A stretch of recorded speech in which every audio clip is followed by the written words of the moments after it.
Thank you for taking the time to participate on this live broadcast. Next up is Jana Schulz for a conversation on leveraging LinkedIn for the protective coatings or corrosion professional. Hey, welcome to an all-new Coatings Talk live stream. I'm Jim Kunkel. Joining me tonight is Jana Schulz. Jana, welcome. Hi, Jim. Thanks so much for having me. It's great to have you. Hey, I wanted to talk with you a little bit about why it's so important for the global protective coatings and or corrosion professional to be on LinkedIn, involved in LinkedIn, and using LinkedIn. Before we get into our conversation, I wanted to share just a little bit of my thoughts with it. If you're not utilizing this platform, it doesn't matter if it's the free version or if you've got a paid subscription, you're missing out big time. And what I mean by that is what really was a big driver for me in my professional development and also for networking and making things happen was this platform. And if you don't utilize this platform, then you're the one who is paying the price of not really succeeding. And so that's really my message I have for everybody. So everyone watching this right now in the live stream, make sure that you do give some thumbs up and also to post some messages in the chat so that Jan and I can get engaged with you as well. So Jana, tell me your thoughts regarding why LinkedIn is so important for the professional. I love LinkedIn. I mean, it's been around for, I think, 20 years now. It's pretty much a good, solid bread and butter linked social media platform. Nothing doesn't try too much with a bunch of different changes. It's pretty steadfast. You know what you're going to get. It's definitely one where it's got a good mission statement. It's a social networking for professionals. So you're talking about your work and your job and networking and perhaps looking for a job. So that's what I really like. It's that it's got a kind of a clear vision that when you log on, you know what you're going to be doing on there. And also it's just a great way to talk to people that you don't normally talk to in your daily life, kind of see what topics might be trending in your industry, kind of what different people are thinking about, looking forward to in the future. Perfect. And later on in our conversation, we're going to be talking about things that you can do related to your profile and positioning yourself and everything like that. Mm-hmm. But really what interests me and what I find fascinating about this platform is the aspect of engagement. And what I mean by engagement is it's either the networking part of it, it's either in the information delivery, the promotion part of it, if you're a business person, or even if you're looking to get content out there and drive messaging and things like that. The first thing that really comes to mind when it comes to either building yourself as a subject matter expert or getting a message out there, information out there, is article writing. And articles are such a incredible opportunity that I don't see a whole lot of people taking advantage.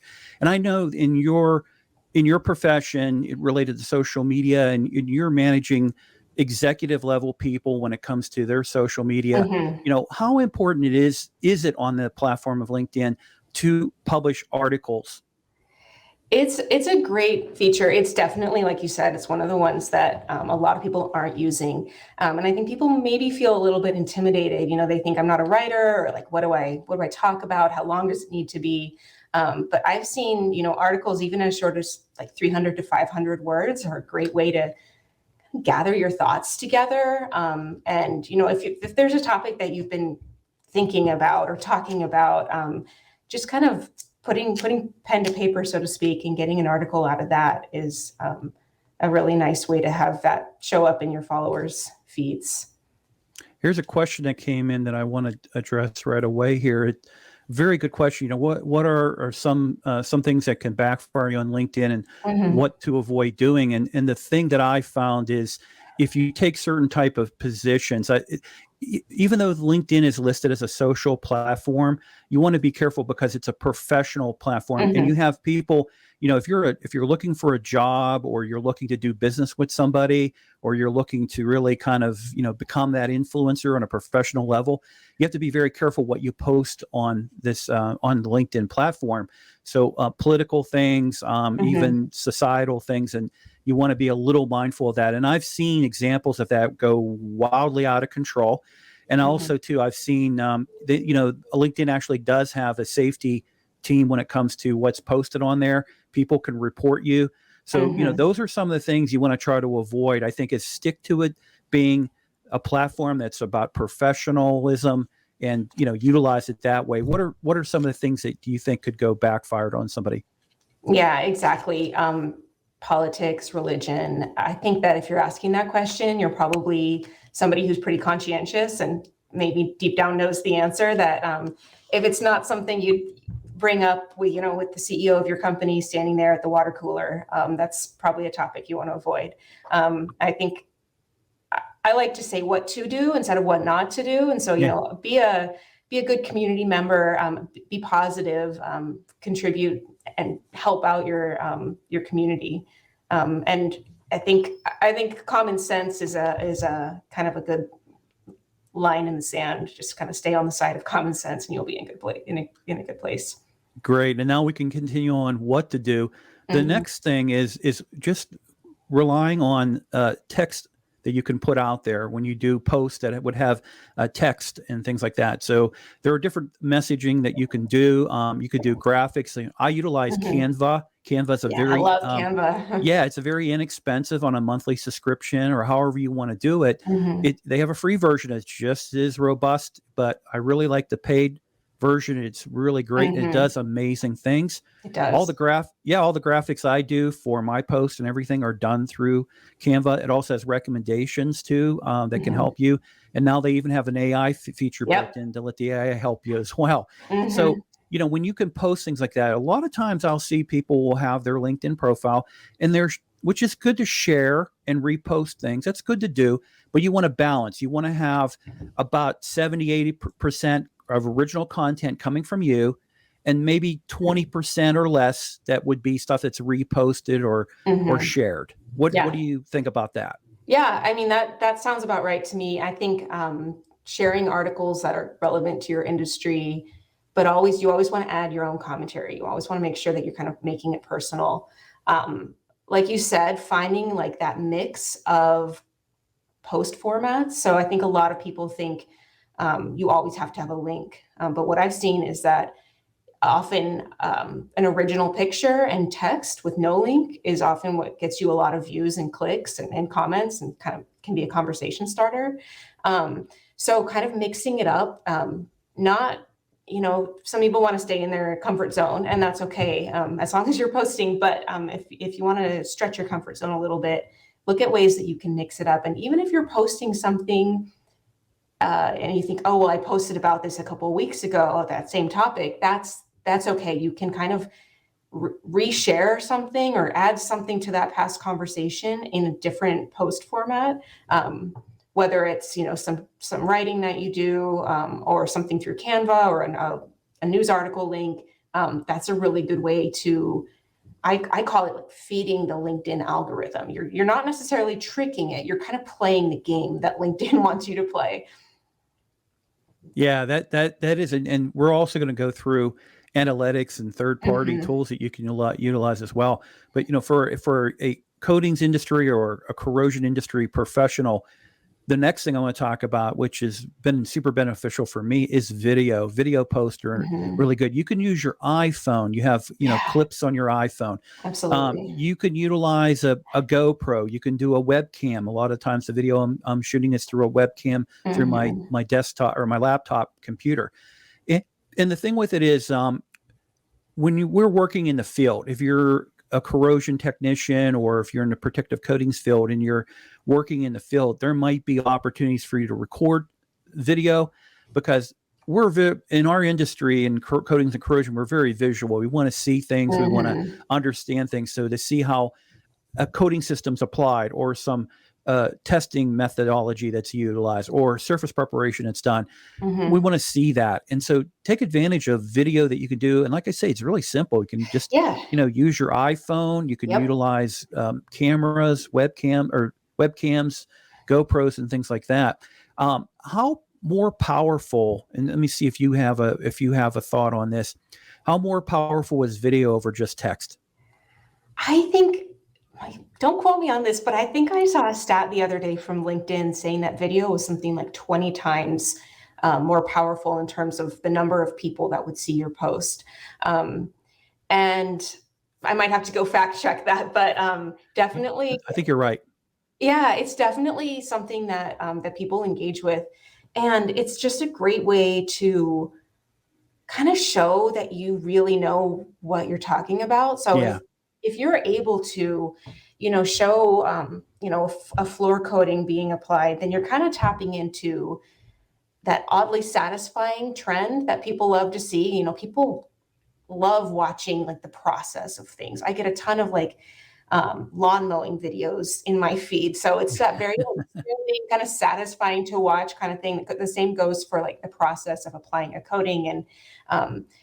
And then the other thing that it taps into is the thought leadership. So if you're kind of positioning yourself as like the go-to expert for this sort of thing, then people are going to really you're going to start building that trust with the people who see it.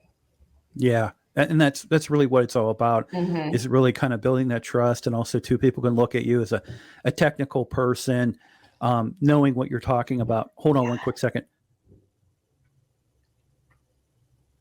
A little bit of a cough there. Springtime, you get the allergies popping out. For sure. The next thing I want to talk about, and this, a good example, the first time I did it was going to the AMP conference in Denver, the carousel post. Yeah. And I've never done that. And I have a lot of friends in professionals that work in the roofing industry. Mm-hmm. And I've seen a lot of that utilized in that industry. And I'm like, hey, how do you do this? And they told me what to do. And again, go back to Canva and utilize Canva. And I was absolutely just amazed with what could be done. And the views, I was over 4,000 views. That's incredible. On that. And it was like, and you got a lot of comments too. A ton of comments and everything like that. And all it was just a carousel of photographs that would go through with different messages on each of the photographs. In fact, you even commented on it as well. And I was just amazed with that. So another thing too with LinkedIn is experiment with what can be done. And and again, you don't have to have Canva or anything or any of the other type of software programs or applications. You can utilize it through, PowerPoint or Publisher. There's a lot of other ways to do it as well. But it's just amazing to see how something like Carousel does. Why do you think, is it just because it's the flash of imagery, not just something static? I think it's because it's a new feature on LinkedIn. So they're rolling that out to individual platforms, and I believe they're going to be rolling that out to business pages soon. Okay. And then also it invites people to interact with the content. So instead of just having a photo gallery that your eyes kind of glaze over while you're scrolling, it forces you to stop the scroll and click and engage and like scroll through all the different content. So I think that's the sort of thing that you want to do more of, get people to kind of not just passively consume what you're posting, but kind of engage with it a little bit more. So both of those things play into it. That's really, for me, it's all about engagement. I mean, I do, and we'll talk about analytics and things like that. It's really important for me. And I kind of think that where I really gain a lot of knowledge and information is, what's working when I post things. And a lot of times, if people follow me on my profile, they'll get some very unique things. I'll throw some off the wall things. Like a Friday, I did hey, it's Friday, like have a great weekend with a little bit of a music video I put together. And what I find is just to see how that stuff does. And I'm talking about the stuff that might not be considered professional, but it's more like good natured and having fun. Just try to kind of shake it up a little bit. But I always like to see engagement, what works, what doesn't work. This graphic works, this video works, this concept. Like I've done multiple different topic live streams and content series. And, now I'm centered in onto Coatings Talk and then the digital revolution when it comes to digital transformation topics and things like that. But, just trying different things and seeing what works. And I think that's really important for the professional out there, not just get stuck in doing this, shake it up, change it up, go a different direction, kind of mix it up a little bit. And then once you start to grow your network, and if anybody sends me a connection, I really research that person. Are they in a related industry? Does it make sense for me and for that person to be connected together? And if we're not, I don't accept everyone. So because of that, I only have almost 7,000 connections and about 7,000 followers, but it's not uncommon for me for posts to get, 10,000, impressions, and then get, it could get 1,000 on the engagement and things like that. It's all about quality, not about quantity. And, for me, being very selective, but also too shaking it up a little bit has been, I think, a secret. If you'd say I'm successful on LinkedIn, I would say that's a secret to my success, is just keeping it fresh and different and shaking it up. Yeah. And I think too, I like this metaphor that I have is like kind of being a good neighbor on LinkedIn. So if you're the kind of neighbor who just goes straight home and closes your garage and doesn't come out, doesn't go to block parties, doesn't interact with your neighbors in any way, that's fine. That's your choice. But if you're somebody who is offers to walk their neighbor's dog, or if there's a new baby in the neighborhood, bringing them a plate of cookies, or kind of gives them a heads up on something that's happening in the neighborhood. If you're kind of like that helpful person that shows up and gets out, and just your presence it goes a long way. And I think that's kind of what you're doing, is you're kind of being a helpful neighbor. You're providing a lot of really helpful free content for people in the industry, and you're seeing a response.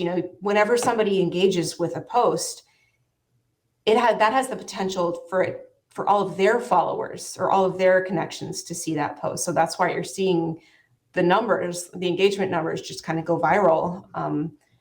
It's kind of a domino effect, but it starts with just kind of putting your face out there and getting, kind of showing up to the party. Yeah. And having no fear, just do it. I go back and I look at the videos that I would do almost 3 years ago, and just to see how drastically I've improved, and everyone will improve as they go through the process. And, the other thing, a lot of times people will say to me, it must be a lot of labor and time put into it. And I know you'll agree with me this, once you get a process in place, it's so simple. It's just filling in the blanks. And the wild thing is, even though it's cookie cutter in that aspect, it still comes out fresh. It doesn't come out, it's the same old. And again, changing up format, changing up the topics, changing up how you deliver it, and all that kind of good stuff. The showmanship really helps kind of sell that, and really kind of helps drive that and increase your followers, your connections, and all that other stuff, and the consumers of your content.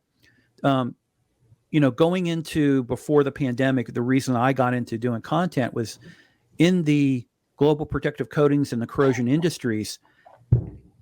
A lot of people don't know what both industries really do, and they don't fully understand the importance of both industries. And we need more content creators out there.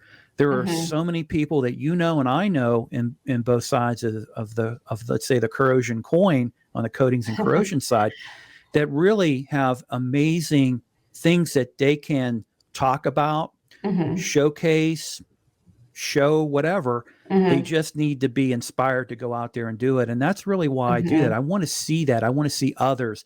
And the other thing too, I always encourage other languages too, not just in English. Other Spanish, that's a great point. Portuguese, German, Italian, doesn't matter. Get out there and do it, because I think that's where we help this industry. On YouTube, for example, protective coatings topics perform okay, but what performs actually almost 3 times better? Corrosion topics. Okay. So I need to start doing more corrosion topics. So that's something I need to switch, because with coatings talk, it's not just about coatings, it's also about corrosion topics as well. So I need to ride that algorithm, what's hot out there right now in the algorithm. It's the same thing with LinkedIn. You will start to understand.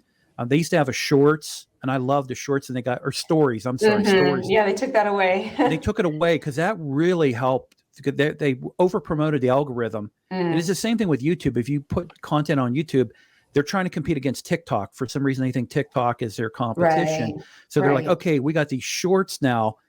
Put these shorts out there, and I'll tell you what, it does. The algorithm is really great. And I Yeah. pick up actually a lot more subscribers to my channel through the shorts than I do through normal Okay. video uploads.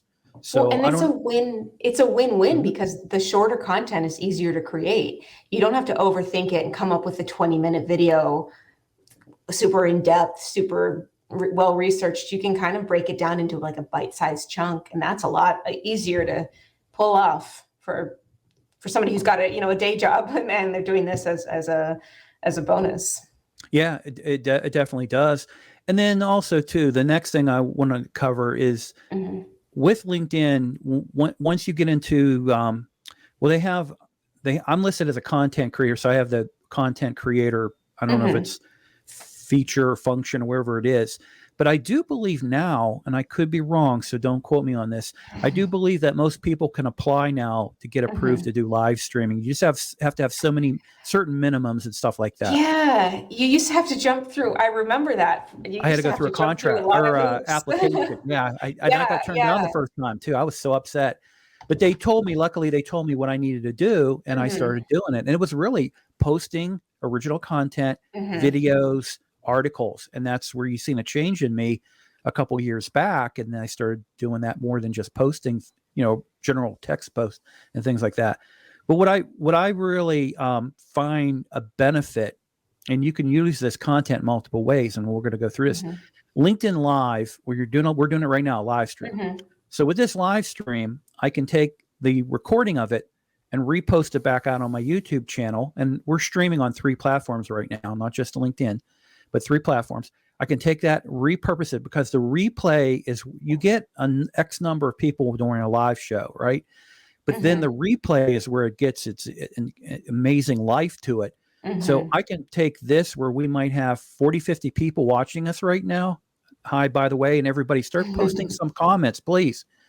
That replay can get 700, 800, Mhm. sometimes 1,000 extra views in the 48 hours after the broadcast. So a lot of times people will watch that content, and you want to kind of keep it short. I try to strive Mhm. for about 30 minutes or less if possible, but 30 minutes. Sometimes you have topics, you run a little later, but I Mhm. really benefit, I really find great benefit from the live stream, because now I can take the content, I can rebroadcast it as a recording. I can take clips out of it. Mhm. You and I are having a conversation, I can clip it and use that to promote that, or create shorts from it, like we were talking about, that I can put Mhm. out on any platform. It doesn't have to be just YouTube. It could be LinkedIn, it could be Facebook, it could be any other platform. The Yeah. other thing too that I found is incredible right now, that I wish LinkedIn, and if they're listening right now, please start archive recording and make it available as archive recording. Mm. They have a live audio. If you've ever done Clubhouse, they have a Mhm. live audio. I think it's perfect for LinkedIn platform. Is it like Clubhouse exactly? No, it's not, but it's good enough. And I think with some minor tweaks and things, like it could get even better, especially if they would do the archive recording so people could do it. Because what I end up doing is I record it on a separate device, Okay. edit it, and put it back out there as an audio. Right. And this way people can take advantage of that. The Yeah. live chats are amazing. And Wednesday I'll have a live chat. We're going to be talking about illumination related to protective coating projects when you're doing Mhm. the actual contractor production work. And then also on the inspection side, we're going to talk about illumination on these projects. You get people in the audience who are into the chat. They can put their hand up and come up onto the stage, you open up their mic, and then they That's get great. part of Yeah. so the engagement's absolutely Yeah. amazing. It's so much more interactive, and you're really like talking with people instead of talking at them, which is, I really think that's the way most social platforms are going. It's like it's community more so than just like a publishing platform. Yeah, That's great. and you're on audio, so it takes Mhm. away a little bit of the fear factor of being on a Yeah. camera and live Yeah. broadcasting and things like that. Mhm. So for me, I think those two tools that were being offered, or resources being offered and you don't have to be a paid, you can still be on the basic account, a free account. That has been beneficial, but I think it's also helped drive the platform to even newer heights. Mhm. And then the next question is, where is LinkedIn going to go?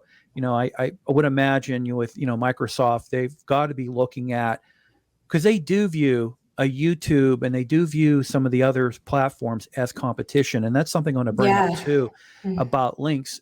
Some people ask me, why don't I put it, and I do link to videos on my YouTube channel, but when I look at the algorithm, let me say this. If I think I know what the algorithm's doing because my views and engagements are way off on that, it's being suppressed. I don't mean that in a negative way. They don't really want to promote stuff that's going to drive people to another platform. Yeah. Or even sometimes I'll have a conversation with, some of the brands that I work with. And even if you share too many links, most people want their audience to go click on a link and visit their website. That's like a very common, like established goal when you're doing anything in the digital space. But LinkedIn wants people to stay on LinkedIn. It wants people to consume that content. So anytime that there's an opportunity to not send them out to another website is something that that people should consider. And again, you want to keep it fresh, mix it up. But sometimes when people are saying, well, why didn't this post do very well? It might just be a case of LinkedIn is trying to keep people on the platform and continue scrolling and keep their attention. So an experiment I just started, well, not like I started it, but it's always been around. I'm now, to get people to subscribe, I put a QR code because I want them to, if they're on their laptop or desktop, I want them to pick up their phone, scan the QR code, it takes you right to my YouTube channels. This way, if I put a link in there, LinkedIn knows there's a link there. But I don't know. I don't think the AI is smart enough, and I could be wrong. Sorry, AI, LinkedIn AI, if you're listening in right now. I don't know if it can tell there's a QR code buried into the graphic. But no, that's interesting. And even if it does, I mean, if they're picking up their phone and going to that website, that means they're still on the desktop looking at your posts and continuing to scroll. So that's a great approach. I hadn't thought of that one before. So I might start doing, if you want to see the episode, use a QR code. Yeah. But then I have to take a look at on YouTube, how is my content views? Are they going down? I average about 4,000, almost 4,000 views a month on my YouTube channel. Oh, wow. And, that number has grown. My subscribers a little, getting close to 1,400. But what I really like to track is that 80%, roughly about 80% of my views are coming from non-subscribers. So that subscriber number for me is important because when you reach a certain level, you can get into monetization, which is like 4,000. But you have to have, you have to have so many thousand watch hours and stuff like that, and so many thousand subscribers. But you're talking about monetization where you're talking about pennies and dollars. You're not talking about you're not going to retire on it's kind of a nice extra. Yeah. So the closest thing I could ever do with monetization would be if I could find people who would want to become sponsors, and then just use it that way. But that being said, I really appreciate everybody that does subscribe to my channel, and I encourage everyone right now to subscribe to my channels. But consuming the content is really important for me as well, and that engagement, because that really helps drive me. When I see that number roll, check my analytics and say, man, this looks great. That really is what a driver for me, because at the end of the day, one day later in my life, when I want people to say, and this happens to me, people say, hey, I watch your stuff. I love your stuff. I learned something from your stuff. And then I've had people say, hey, you talk about this. Why don't you talk about that? And that's really what I like too, because tell me what you want to hear. Don't make me pick it for you, because I might pick the wrong thing. So I think that engagement, that feedback is so important as well. Yeah, I'm a big, I love checking analytics and seeing follower growth and engagement growth. And did we do better this month than last month? Always wanting to see kind of what moves the needle on your goals. So before we get into the analytics part of our conversation, let's talk a little bit about, 5 ways to really grow your personal brand on LinkedIn. And the first one is really creating a captivating profile. The first thing people do look at is their photograph. Yep. And Yep. you want to put this is my opinion, you want to put a professional headshot in there. And I Mm-hmm. remember a couple of months ago we had the AI artwork and people were putting like really crazy AI artwork in Uh-huh. there. Is that, again, like I say, if you're trying to use LinkedIn as a professional, or maybe you're looking for a new career change or anything like Mm-hmm. that, that having that professional photo in there, I think is super important over Yeah. something maybe you would have put on Facebook. Yeah, I think it's one of those things you don't want to overthink too much and not try to get too creative. Just pretty straightforward headshot that is honest. This is what I look like, and here I am. Definitely the first step. And I would also say, if it's more than a couple of years old, maybe consider getting a new headshot taken. You want to kind of keep it fresh, keep it current to what you look like today. And you don't have to go to a I'm not knocking professional photographs or Hmm. photographers. I'm sorry. Is, put on a suit and a tie or something, your business attire, Yeah. and have someone, your significant other or someone, a friend or a family member, just Hmm. take a photograph, but Yeah. choose the location Yeah. and, be careful of that too. And Hmm. have a good photograph that way. Lee just posted here, whenever I post pictures of projects, I always go to analytics of views and post. Very important. Lee, 100%. I agree with you on that one. Hmm. Track them, check them out, make sure, see how they're doing. And, when you start to see those ones that are hot, keep Hmm. doing more of those, and then try to find something different and see how that does. And then once you get kind of that mixture of what works and what doesn't work, then you're good as gold, because now you're dialed into the algorithm, or you're Yeah. dialed into your connections, is Hmm. really kind of what It's you're thinking about. great feedback to have. Yeah. Yeah. Um, you want to really kind of make sure that you complete your profile on LinkedIn, have your timeline synced up perfectly. Hmm. I've seen people with employment gaps. It's Hmm. okay to have employment gaps, but try to kind of tie them down a little bit, or put some information in there. So if someone is searching on you because maybe you've applied for a position or they're Hmm. looking to do business with you, I will look at, if I'm working with someone who's a salesperson for a service or a commodity, I'll look at what jobs they've had, because, have they Right. jumped from industry to industry, or they've been consistent? Because Hmm. now I know if they've been in the coatings industry since they were in their 20s and now they're in their 50s, I'm going to really kind of work with them differently than someone who might have gone from this industry to that industry and they've only been in the coatings industry for the last 2 years. I Hmm. really don't know if that person fully comprehends or understands the industry if Right. they've only been in it for 2 years. So I'm going to look at them a little differently if I'm going to do business with them, or potentially if I'm going to hire them. Hmm. Recruiters do look at your profiles, and then HR departments do as well. So it goes back to that first question that we had about, what are some of the things that you want to avoid, so it doesn't Yeah. backfire on you as well. Yeah. Yeah. And I think, to your point, just having as much information as possible helps people who are potentially looking for you find you. If you're using, there's a headline feature, Yes. which, it can be your job title. That's pretty straightforward, but it's also a space where you can get a little bit more creative, show a little bit of personality, kind of show. I especially tell salespeople, show them that you're a human first, and then a Hmm. salesperson second, and it kind of takes down some of just, it makes you seem more friendly and open. Um, and then the about section is just really important in terms of SEO. So if people are searching for you, making sure that you've got those keywords, um, and just the relevant information in your about section. And that's another opportunity as well to show, a little bit of your personality. Obviously, you want to play it safe. Don't do anything too crazy in that space, but you know, show that you're not just a worker and you've got something else going on in your life. Yeah. And Lee follows up here. I was happy to see the views grow from 1,000 in a week to over 4,000 in that same period. Oh, that's awesome. How can I make that grow? I have over 2,500 LinkedIn contacts. Mm-hmm. And Lee, really what it is, it's not about if you have 50,000 followers or connections or 2,500.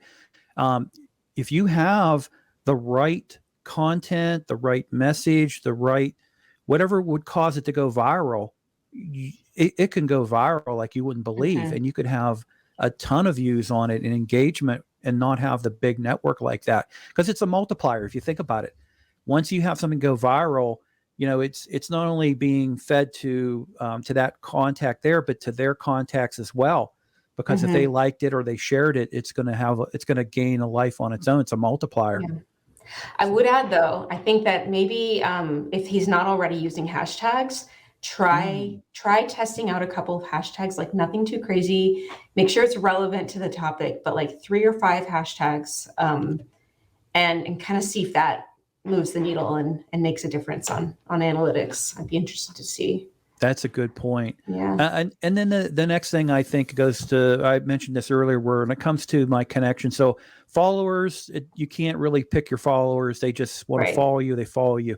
But for connection requests, you want to Mhm. qualify them. I do really think you want to do that. You don't want to accept everybody. And you want to look at them and see, does it make sense for them to be a connection for you and for you to be a connection with them? And then once you kind of make that decision, approve that, and there you go, you're good to go. Mhm. You'll have a little cleaner of a network that way. And I think because there are people out there that are going to try to connect with you because they think that they can get into your network, and they're going to be able to do a little bit of phishing with Right. your connections as well. So, be a little bit more mindful when you do that. And then the last thing I wanted to add is the endorsements. Mhm. I really love those endorsements. I love giving endorsements. People do Mhm. ask me, is it super important, especially when you're in an industry and you have multiple people from different angles kind of offering a recommendation on you, an endorsement saying, you know, well, even you got the normal general endorsements, but then you have the written ones. I Mhm. think those written ones are more powerful than the Absolutely. general ones where they're just kind of tagging you for different Yeah, different aspects. skills. Yeah. Yeah, that is huge. I mean, having really powerful endorsements and giving them is like, it's not something that people do every day on LinkedIn. And so, kind of tapping into that feature is great. And it's really meaningful. It's really personal. And it's like really, I mean, endorsement is a perfect word for it because it really validates your experience and your work. Perfect. I'm trying to reset this up here. Here we go. So the next aspect or aspect we want to talk about is regarding here in 2023, or some of the ways that businesses can and really benefit from LinkedIn. And the first thing that really comes to mind is you have business pages and you have the showcase Mhm. pages.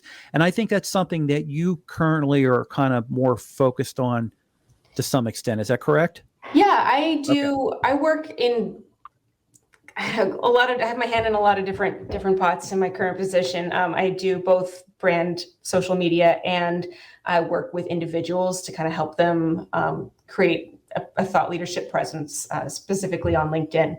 Um, so yeah, the brand page is definitely kind of where my roots are and most of my experience are in building up brand pages for companies. And with the showcase pages, Mhm. you can actually do the live streaming, and Okay. you can do, I believe, the LinkedIn audio as well. Mm. But everyone should double check into that, because I don't think you can do it on the business pages. I don't think you can do it on the showcase pages, which would be That kind of, sounds right. it would be cool if you could do that, because your showcase pages, let's say you have your business is, Mhm. ABC company, and you have 4 different sub brands. Mhm. Your showcase pages would be each of the sub brands under your business page.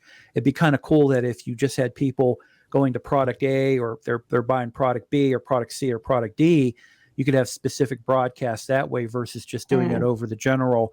But there are ways to kind of package that all together so it doesn't matter, because it's all feeding to the same business page. Right, right. So Yeah, it's like the showcase feature isn't going to apply to everybody. I think okay. most of the brands I've worked with don't use that because they do have more of a singular like audience Okay. definition. But I think to your point and like zooming out a little bit, um, it's if you have a brand page for your company or company page on LinkedIn, um, fill out every feature that is pertinent to you. Like have as complete a profile as possible. And when you're the admin for a page, there'll be kind of a prompt at the top showing you what features you're already using and what you still need to work on or complete the setup for. And that is, whether you do decide to use showcase pages or not, like that, just using as many of the things that are available to you is really the way to kind of get your company to show up in people's feeds.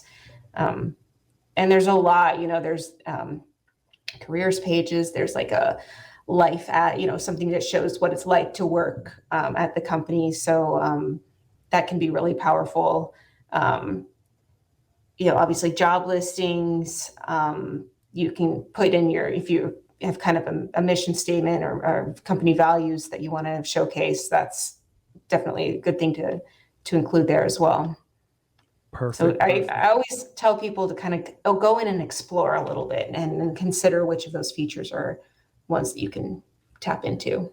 Yeah, having something's better than not having it at all. I mean, I think if you don't have a very thorough or almost complete profile or showcase pages or business page, it kind of might spell to people that maybe you really don't have a care or attention or anything like that. So you got to be careful of that nonverbal messaging you could be driving. Now, when it comes to analytics, there are like Hootsuite, there are other third-party analytics. A lot of stuff you can learn from the basic stuff. So you can take a look at, what's your engagement. So, like I have here post impressions, and I like to look at that trend. I'm up 2.4% over the past 7 days. Over the past 90 days, I've had 819 profile viewers. And then there's my total followers is 6,234. So, that's great. And then, yeah, you can see. So it's really good to kind of gauge it that way. And then the other things I like to look at, like my profile topics are corrosion, coatings industry, digital marketing, protective coatings, and digital transformation. And these are kind of like, I don't work in digital marketing or digital transformation. Those are topics that are real interesting to me. So that's why I'm doing content on that. And then these are going to be the creator tools that I have available for me where, LinkedIn Live, audio, a newsletter, follow link, all those type of things. But when I go into and I look at really my followers and everything like that, to look at what their profile is, and I can see, like for me, the number one highest percentage is business owners, which is interesting. Yeah. And then that's great intel. You can actually like tell who you're talking to, making sure that you're kind of crafting the content around that. You don't have to do the guesswork. I love that feature. Yeah, exactly. So I'm in sales. So who do you think my number two typical audience and my followers is? Buyers. Salespeople. Oh, okay. So it's the competition. It's like salespeople following salespeople. Yeah. But it happens that way because, when you work in an industry, you're probably going to be networking with, well, they could be your competition, but they're probably going to be other vendors, suppliers, related, affiliated type of industries as well. Yeah. So these analytical tools are super important. And there are third parties you can subscribe to. And I know that if you pay a premium will give you a lot more features and abilities to do things. And so there are so many different ways to utilize this platform. It's just, and you're talking about, almost, I don't want to say it's 700, almost 800 million profiles. And these are people who have been validated. In other words, they are confirmed profiles. They have to be that two-party factor authenticated. You're not just someone who signed up an account by creating. That's true. Yeah. You don't see too many like bots or trolls. You see some trolls, but you don't see too many bots on LinkedIn compared to other platforms. Like I'll post something on Instagram and I'll get 2 comments and they're both bots. So that's definitely, LinkedIn is a little bit better set up to avoid that sort of thing. Yeah. And I still can't figure out, Facebook is Facebook, but for me, Instagram, I think is more interesting to me than anything. I still haven't figured out the code for that, but I really haven't been committed to it. I've never gone down the TikTok route. I could see you on TikTok. I bet you would be good. It's very casual, and it's all about, kind of sharing your expertise in a way that's just very bite-sized and consumable. So, I think there's a lot of hesitation, and I see that with the brands that I work with, that they don't have the bandwidth, or they don't want to open Pandora's box by getting on TikTok, and that's valid. But I encourage people to go and see and check out what it's all about. I'm not really on it, but I consume it, and I every once in a while I have an idea, and I'm looking for I'm hoping that one day soon I do work with a brand that wants to explore with TikTok. Yeah. And then I was an old Periscope person who got pulled into Twitter, and I always had I'm at James Kunkel on Twitter, so I had one ever since Twitter kind of came about. Yeah. But and I've done streams and content onto Twitter. It's done pretty well, but again, for that one, I for whatever reason, just Twitter, for me, it seems, it just seems like for me, it's LinkedIn and YouTube, and that's been primarily it for me right now. Twitter is kind of crazy these days. We don't need to get into it, but I am like a big proponent of like digging into LinkedIn and like seeing what it can offer you. 90% of it is just showing up and being there and putting yourself out there a little bit.